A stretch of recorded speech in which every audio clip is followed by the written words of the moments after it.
Sul, a gente parou lá no Paraná. E do Paraná até a criação do PT, o que aconteceu? Você já tinha um caminho de política, achava que o caminho era esse? Eu queria voltar para São Paulo, terminar minha faculdade de Direito, trabalhar, e eu sou um dos 111 fundadores do PT. Eu já me convenci que, eu sou do ABC, que a solução era o PT. Eu sou do ABC, estudei com a filha do Lula, o Lula morava perto da minha casa, meu pai era da Scania, e eu lembro de todo aquele movimento de greve que estava acontecendo no ABC.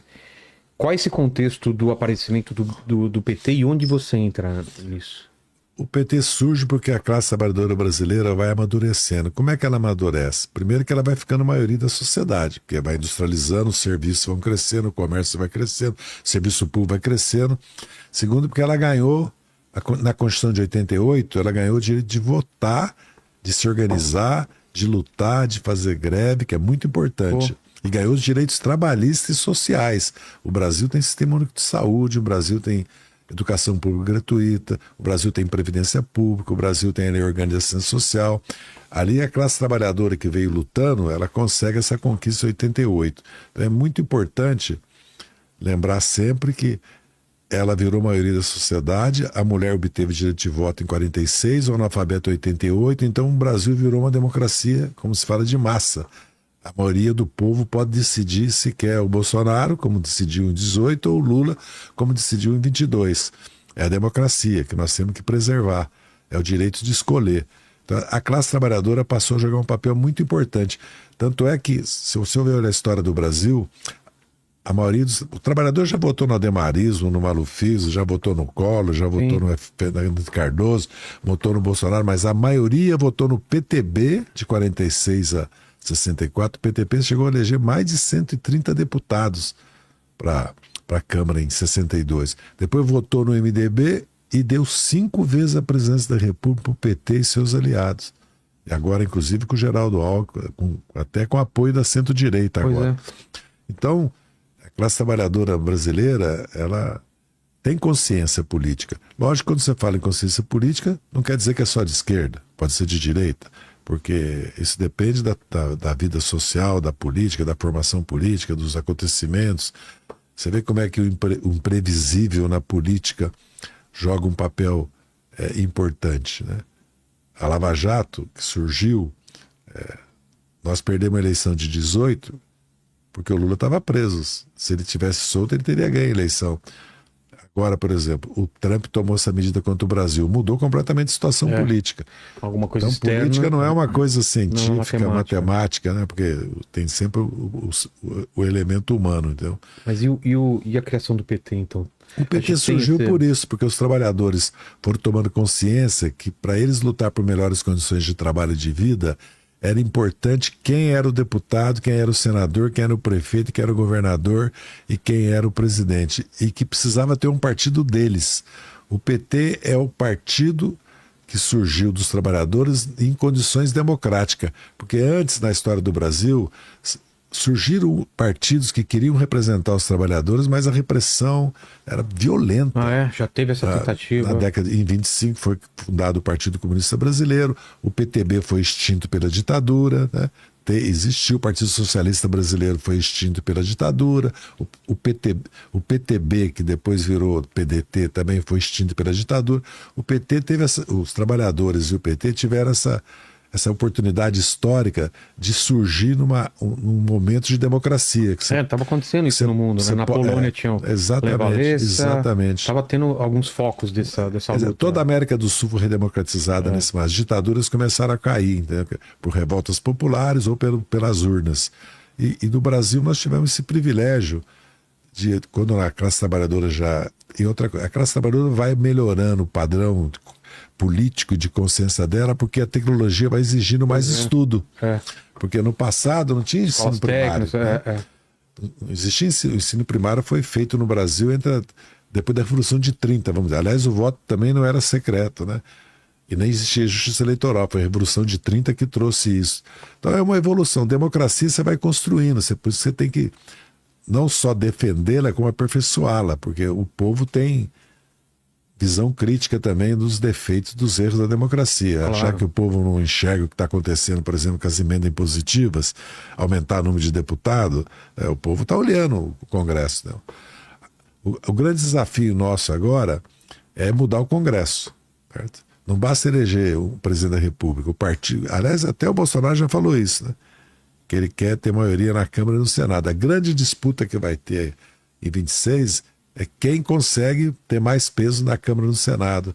Hoje é centro-direita. Hoje é centro-direita. Até que o governo do Lula, eu falei já uma vez, que parece, é como se fosse um governo impossível, porque é um governo de centro-esquerda e a base dele parlamentar de centro-direita. Então, aliás, tirando o PL, todos os partidos, os grandes, estão na base do Lula, né?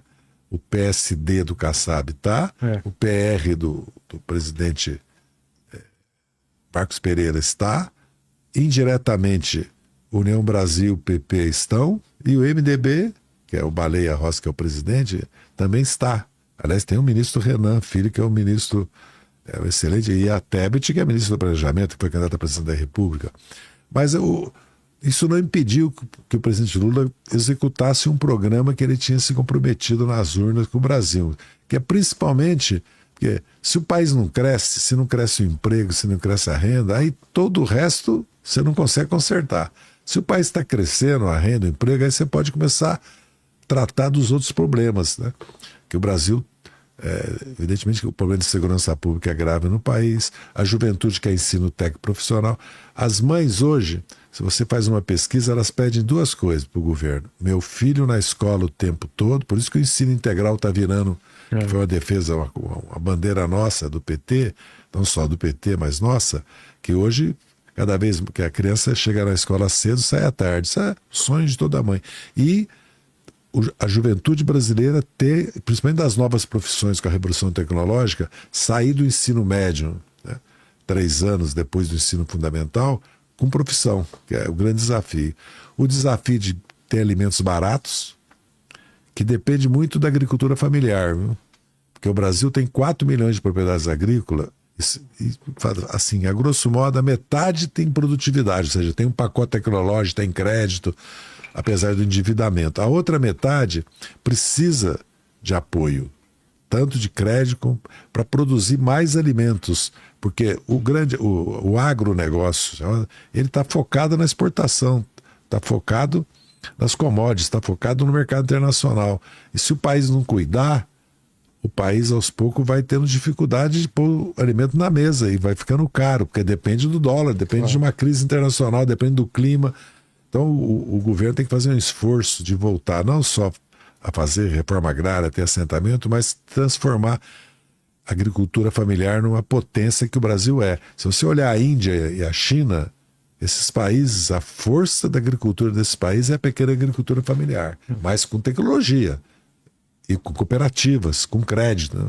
Que é um esforço grande que o governo tem que fazer. E a questão climática e ambiental, que é outro tema também muito importante hoje, porque você vê, Portugal está pegando fogo, a Espanha, a Califórnia, ou inundações, enchentes. Então o país tem que se preparar mais para isso e preservar a Amazônia com um projeto de desenvolvimento, porque você não pode, porque a Amazônia tem 25 milhões de brasileiros e brasileiras que vivem lá. As populações ribeirinhas, né? Os povos indígenas, os quilombolas, mas principalmente as grandes cidades, né? Porque Belém é uma grande cidade, Manaus tem quase... Macapá tem 60... Morei lá 2 anos em Manaus. Manaus tem um centro industrial, aliás, que preservou a floresta, por outro lado, né? Mas tem uma pobreza e saneamento básico, problemas de segurança, problemas de habitacional graves, né?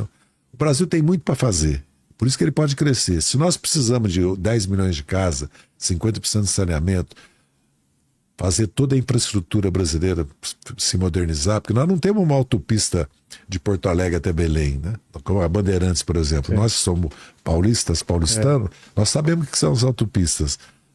Nós não temos ferrovia, por exemplo. Você vai à China, 40 mil quilômetros a China fez em 12 anos de trens de alta velocidade, a 340 km por hora. E o Brasil pode fazer tudo isso. Não é impossível o Brasil fazer isso. Porque é que eu quero repetir. Porque se tem um país rico no mundo é o Brasil. Se tem um país viável no mundo. Mas qual é o problema? Que o Brasil ele assusta, porque ele é uma potência. Você falando assusta o pessoal lá de fora ou aqui dentro? Lá fora, Ah, claro. porque eles estão olhando o Brasil. Porque o Brasil é o país que tem condições objetivas de dar um salto. Entendeu? Isso é muito importante. O brasileiro precisa ter consciência que nós precisamos tomar conta do nosso destino, que no mundo hoje cada um está cuidando de si. Pois é, tá todo mundo cuidando do seu. Mas desculpa voltar de novo à criação do PT, porque eu queria a tua análise, porque você participou de tudo, passar pelos governos do Lula, Bolsonaro, até chegar agora. Queria uma análise sua. Aquele momento do PT, por que o PT e não se filiar, aí, por exemplo, em outro partido que já tinha? E como você conheceu o Lula? Como foi esse... Eu conheci o Lula porque o Frei Beto, né, e o Paulo Vanucci, que foi ministro do Lula, agora, inclusive, foi indicado para um organismo internacional. O Paulo Vanucci me levou para conhecer o Lula, ainda logo que eu cheguei em 79. Que eu saí do Brasil como se eu não tivesse nunca ficado aqui. Tirei a plástica e voltei. Aquela imagem que você colocou era o quê?